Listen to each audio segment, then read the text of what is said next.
Welcome to Ideas in Action, the official University of Southern California podcast. This show was recorded live on USC's campus.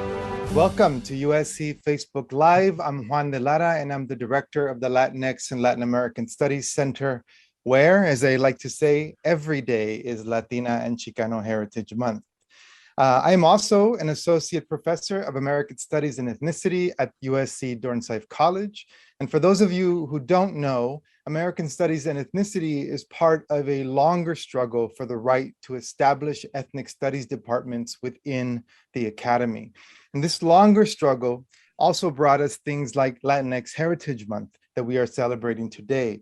And as we gather to celebrate these great scholars that I have with me today, I would like us to remember all of the communities, organizers, students, and faculty who have fought for our right to host conversations like these at one of the top universities in the country. Today, I'm joined by three USC colleagues who will introduce themselves in just a moment. And all of us are here today to discuss how Los Angeles can help us to better understand the past, the present, and the futures of Latina and Latino Southern California and beyond. These incredible scholars will help us think about the Latinx future by understanding the past and the present. Our starting point is three recent books which take place in three different LA neighborhoods. These three books, in their different ways, are changing and challenging how we think about Los Angeles and Latina and Latino Los Angeles more specifically. George Sanchez's book on Boyle Heights, Natalia Molina's book on Echo Park, and Pierrette Handagno-Sotelo's book on South Central LA will all reshape the ways that we think about Latinx historiography. Today, we will discuss how these books can help us think about democracy, community, and political power. And with that brief introduction, I'll turn it over to Natalia Molina to introduce herself and to tell us a little bit more about her new book. Natalia. Hi, everyone. I'm Natalia Molina. I'm a distinguished professor in the Department of American Studies and Ethnicity. My work examines the interconnectedness of racial and ethnic communities through my concept of racial scripts. But I have a new book forthcoming with UC Press, which is entitled Placemaking at the Nayarit: How a Mexican Restaurant in Los Angeles Nourished Its Community. And it's trying to get at how, in a world that sought to reduce Mexican immigrants to invisible labor, the Nayarit was a place where people could become visible once again, where they could speak out, claim space, and belong. And now I'll turn it over to George Sanchez to introduce himself. Hi, everyone. I'm a professor of American Studies and Ethnicity and History and the director of the Center for Democracy and Diversity here at USC. I'm also a scholar of Chicano history and immigration to Los Angeles. My recent book is Boyle Heights: How a Los Angeles Neighborhood Became the Future of American Democracy. In that book, what I try to do is take Boyle Heights through its whole history when it was a multiracial place in the early part of the 20th century in the principal Jewish community of Los Angeles, and where that interaction between Mexicans who were here from the very beginning, Japanese, Jews, African Americans, Armenians, Italians, all the different groups that made up Boyle Heights, how that shaped Latino history in the east side of Los Angeles, and then how over time different groups left Boyle Heights, and you had a reconfiguration of the Latino community in Boyle Heights, including the increase of a large number of undocumented immigrants reshaping the possibilities of the way the community would move forward. I'm going to pass the baton on to Pierrette Handagno-Sotelo to introduce herself. Hi, everyone. I'm Pierrette Handagno-Sotelo. I'm the Florence Everline Professor of Sociology here at USC.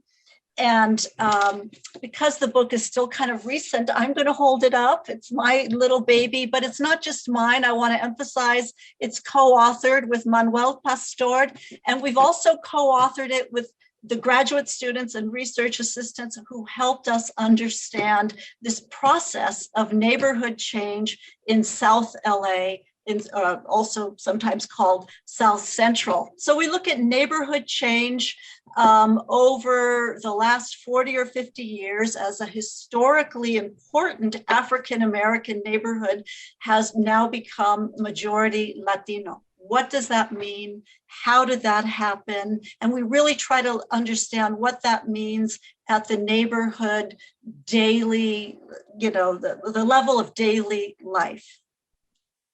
Thank you. Great. Thank you so much for that. So I have, a few questions. I just really want us to have a conversation, and I'm keen to know what people would like to ask each other. Each of you would like to ask each other about writing these books. But let me start this conversation out by asking this question of Pierrette. In South Central Dreams, you and your co-author are beloved dear colleague Manuel Pastor follow this transformation that you talked about, in terms of South LA becoming a predominantly Latino neighborhood. And you look at the changing relationships between Black and Latino groups. And as you wrote recently in a piece in the LA Times, you said that this hasn't always been, kumbaya. It hasn't always been, a seamless process, but that you have found emerging Black-Brown solidarities that are taking place in the middle of this change. And I'm wondering, if you can speak about that. If you can speak about how these solidarities are also influencing what we think about Latinx identity and experience in LA. And this essentially also ties into some of the work that George and Natalia have written about in terms of relational formations of race, right? The way that Latinaness has been shaped by these interactions with other communities, not necessarily white normative ideas, but in the case of Boyle Heights, Jewish, Japanese American communities, and in the case of the work that Natalia has written about various exchanges between Latinos and other racial groups. So I'm wondering if you could just speak to that and what some of those lessons might be. Yeah, sure. Thank you. Well, we look at change over time, and we look at change over the generations. And so this doesn't just drop from the sky, but we suggest there's a new kind of Latinidad in South LA that has emerged together with shared struggles, shared daily life with African Americans.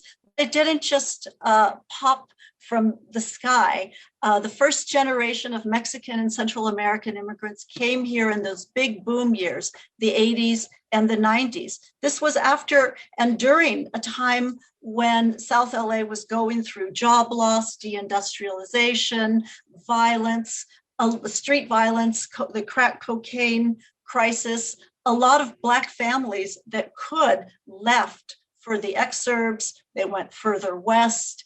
And at that time, so many Mexican and Central American immigrant families came because this was an affordable place to live. There was proximity to jobs.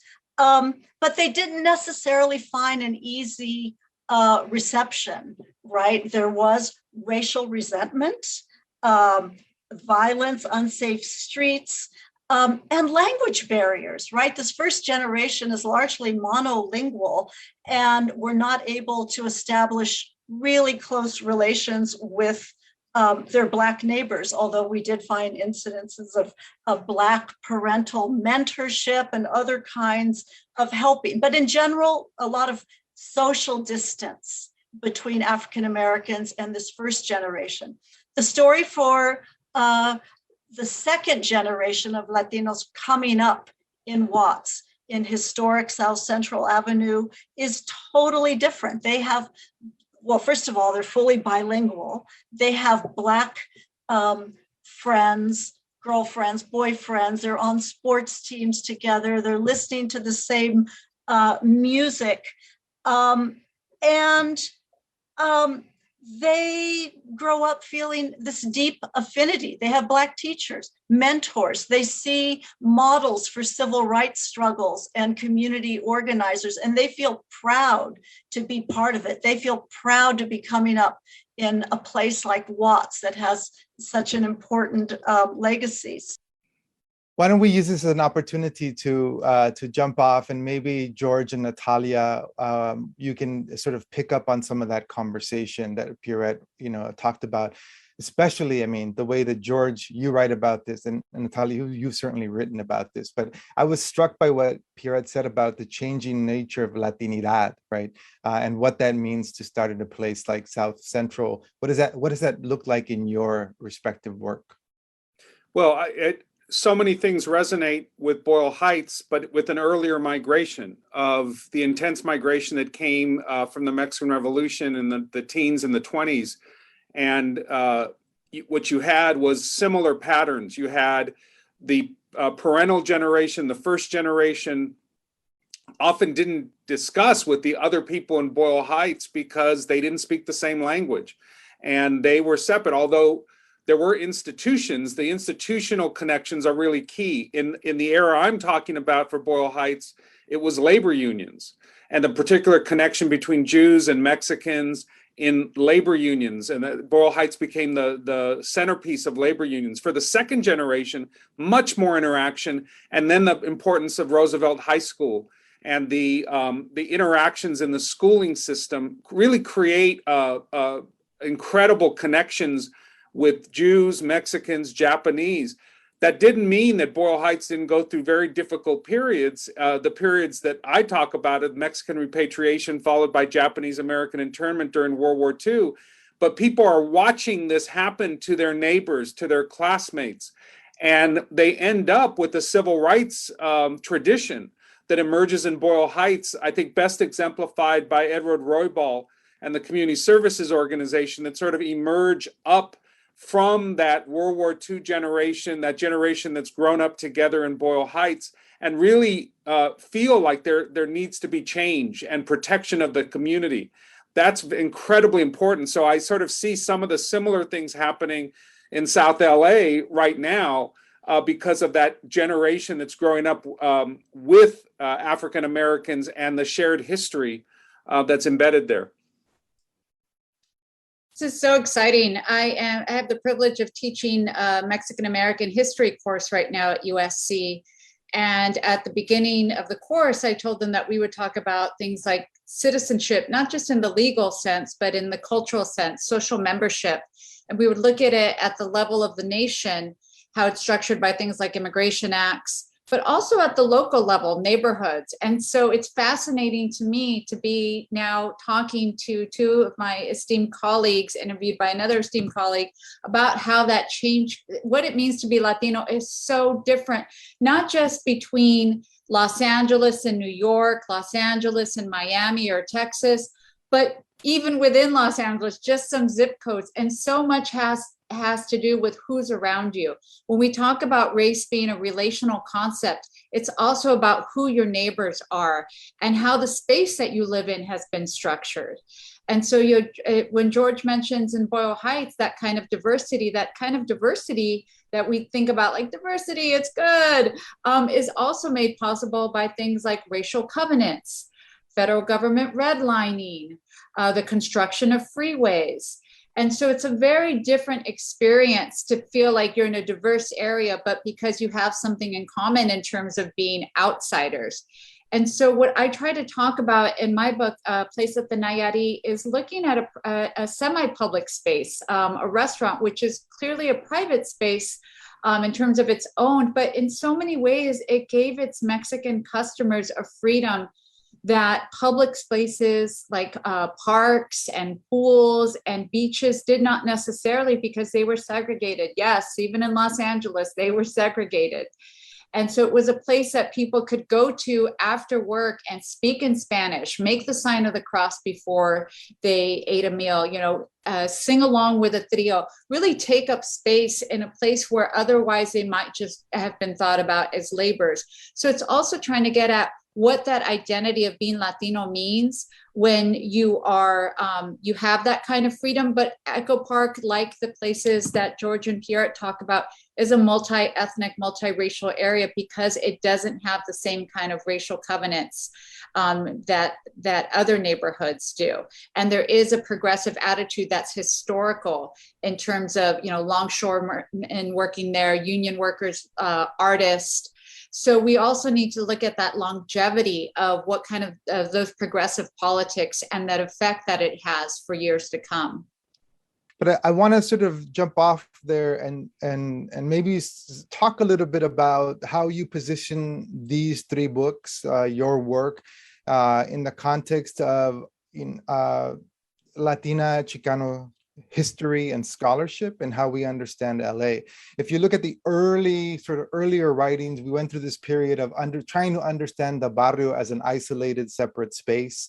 And I think both of you have done some work to sort of complicate that, as well as other colleagues in other places. And I'm thinking here of UCLA. But I'm wondering, given the way that each of you have talked about complicating what it means to be Latina or Latinidad, I'm wondering if these kinds of methodological interventions and approaches to studying LA, what do they do to our understanding of how we understand and how we study Latinidad moving forward in a place that is so complicated and complex like Southern California? Can we totally understand what that means? Or are we sort of looking at multiple versions of and articulations of what it means to be Latina and Latino if we're looking at such a complex landscape like Southern California? Well, I'll start. I would argue that all these books reflect a newfound, strength of understanding Los Angeles as a Latino city. Mm-hmm. And what I mean by that is that we are the majority. And there's no fear of that. There's no unabashed. I mean, we present ourselves as Los Angeles history and culture. Not as a minoritized population inside of a larger city. That is a critical new perspective. And even when I'm talking about the past in Boyle Heights, I'm looking at people that had networks with other folks, that had connections in other parts of the city, that made their way around the city in different ways, that tried to figure out, how do I protect my neighborhood while at the same time still enjoy being someone in Los Angeles and take pride in that. And I think that's a very different kind of work than older work that was always trying to understand the kind of minority population that was isolated in a given neighborhood. None of our populations are isolated. We're all actually talking about people who make connections with other people as they make their way through the city, welcome other people to their neighborhoods, and what that creates into a very different Latino experience. And I think this is one of those places in which the present is affecting the way we're writing our history. It's not about a minoritized population. It's actually about a full member population of the city that we know. Yeah, I think, I completely agree with George. I also, a different strand of that is, when we talk about LA being a Latino city and with that majority, we're also saying, if you take an ethnic studies class, we always talk about race as a social construction, right? What does that actually mean? That means that we're talking about the ways in which people's racial identities or racialized experience is shaped through, cultural means, through structural means, like immigration laws, like zoning laws, that kind of thing. So to understand the ways in which LA became a Latino city is also to understand the ways in which LA became a racialized city. And so the kinds of lessons that we learn by the Latino experience has also happened to the 80 ethnic and racial groups in Los Angeles as well. And so it's a way that groups can also find common cause. When we look at a figure like Edward Roybal in George's book, which we were doing on Tuesday in my class, my students right away picked up, wait a minute, we knew he was the first Latino elected, but it wasn't just Latinos that elected him. No, it was a multiracial, multi-ethnic coalition because people understood that they had a stake in each other's futures. And so to me, the message of these three books is a message of hope.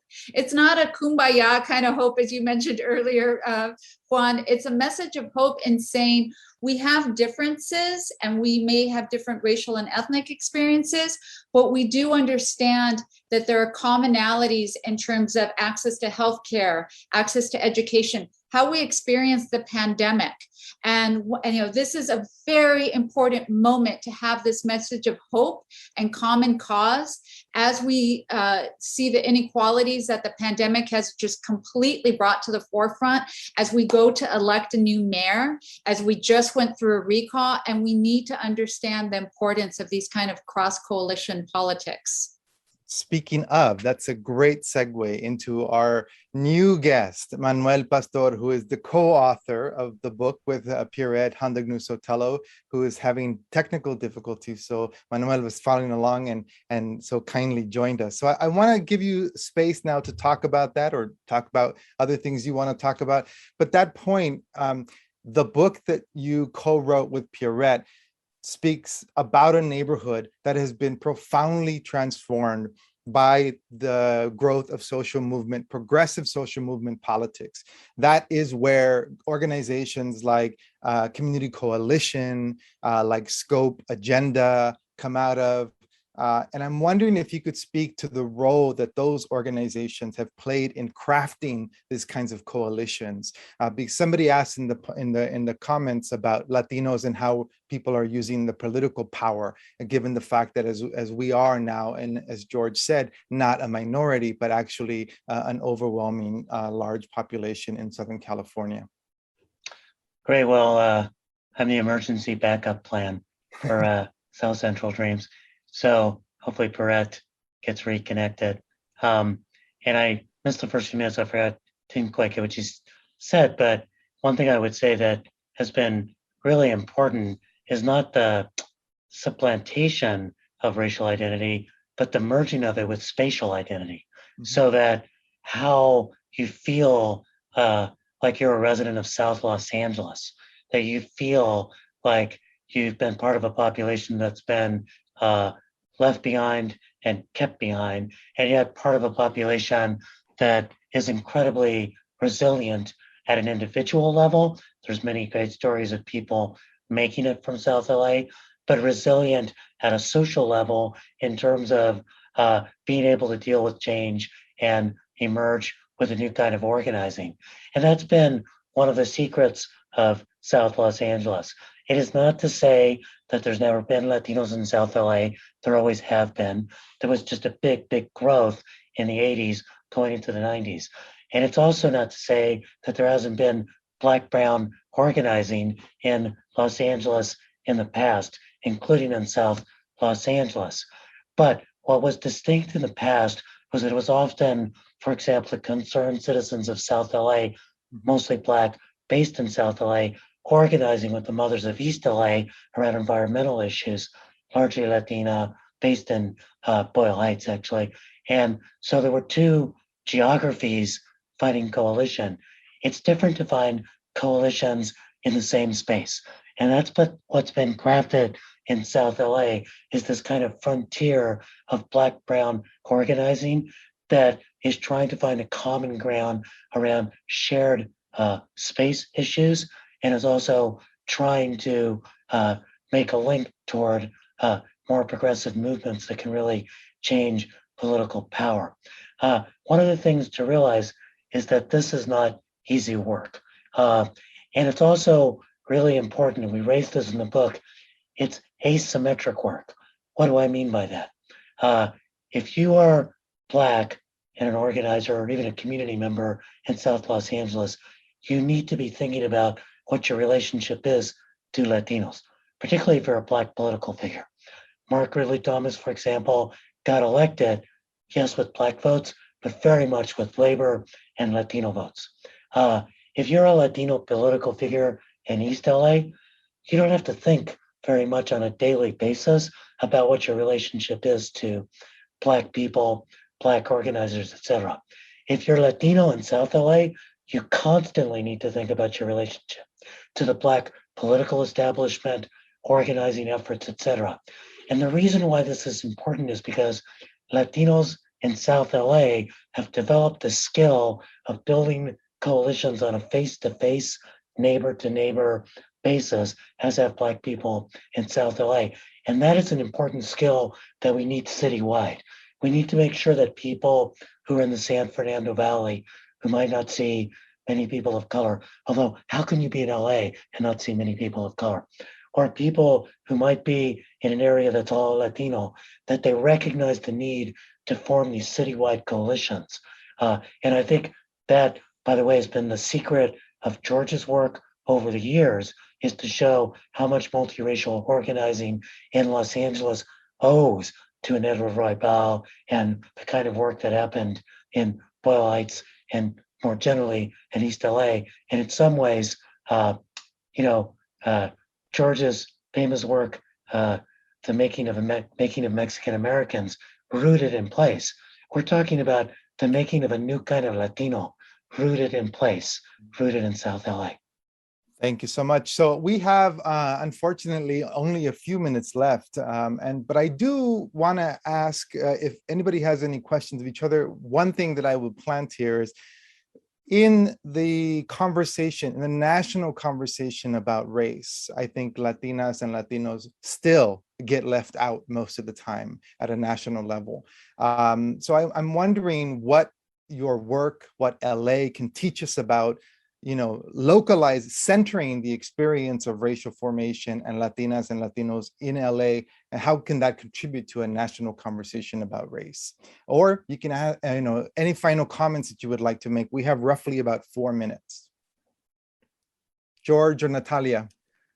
I'll start. I think it's critically important to refashion the conversation around democracy at a local level. The interactions we've been talking about are absolutely critical. So is the diversity within the Latino population. The fact that in my work, the undocumented are such a critical part of the Boyle Heights community. They have to be incorporated into the way we envision communities and into the politics that happens at the local level. It's not about voting. It's about incorporating them in neighborhood protection, in ideas of progress. They're such a vital part of that. So for me, it's localized democracy that's going to be the way that Los Angeles will move forward. As someone who also has a specialty in public health, I was called upon to do several interviews during the pandemic about, about the ways in which our ideas about race that were directed once to Mexicans, to Latinos, how issues of disease and public health stigmatized them in the early 20th century, and what we might learn about that for the pandemic in terms of anti-Asian racism. And there was a lot of sympathy when we look back at those Latinos from 100 years ago. But when it came to giving undocumented emergency care, vaccines, COVID relief, time off for having vaccines, all those kinds of things, a lot of times that disappeared. And so I wrote an op-ed saying, we can't be essential if we're illegal. And so another thing we must come to terms with is who's doing our labor, who's taking care of our children, who's at those meat packing plants, who is doing our childcare, just in every single way for years and years. We can't look back and think, oh, they did it wrong then, without looking at what we're doing now. I just want to add how much Pieret and I feel we owe to both George and Natalia. George pioneered what it was, at least for me, to do a kind of place-based analysis that says that identity is not fixed or essential, but it's actually really rooted in place. And Natalia, you know this already, but we were in the middle of going through all this data, trying to figure out how to tell the story, completely confused. And then we read Relational Racial Formations, slapped our forehead and said, that's the analytical frame that we've been looking for. So we owe so much to these two colleagues for their work.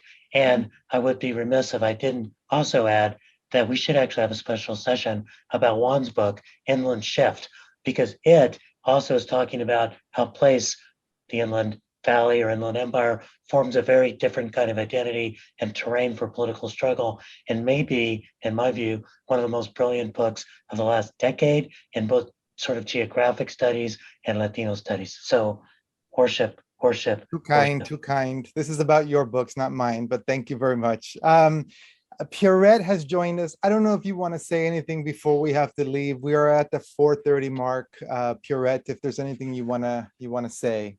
Gosh, I'm sorry that my internet cut out and I'm not able, I think I have to be accepted for the video here, but just kind of adding to what Manuel said, I think I also want to mention our intellectual indebtedness to Wendy Chang and the whole notion of racial ethnic sedimentation, a notion that really gets at that pushes back at the traditional sociology way of looking at ethnic secession, thinking of things as a reconquista, one group taking over another, and no, relational racialization, racial ethnic sedimentation speak to the processes we see happening in South LA. Well, I know Wendy Chang. I'm sure she will be happy to hear that from you, Pierrette. She respects your work tremendously. Right, I tried to fill in when you dropped off. Yeah. Thank you. Any final comments from our panelists? I do want to say we have at USC tremendous Latino scholars working on issues that transcend a lot of different disciplines. And this has, again, part of this struggle to create these kinds of spaces within the university. And so I'm really, really honored that we've actually crafted a tremendous opportunity for us to bring these kinds of scholars to USC. And we're very lucky to have you all here. So any final comments before we go? Natalia. No, I was just looking for the heart emoji. Great. Well, with that, I want to thank you all for joining us. We're out of time here, but I want to thank all of our guests. I want to thank the audience for joining us on USC Facebook Live. And please read these books. Go out and buy them right now. Buy them from an independent bookshop if you can. And we look forward to more of these kinds of conversations. Thank you, everyone. Thanks for listening. Be sure to subscribe to our podcast and visit us at podcast.usc.edu.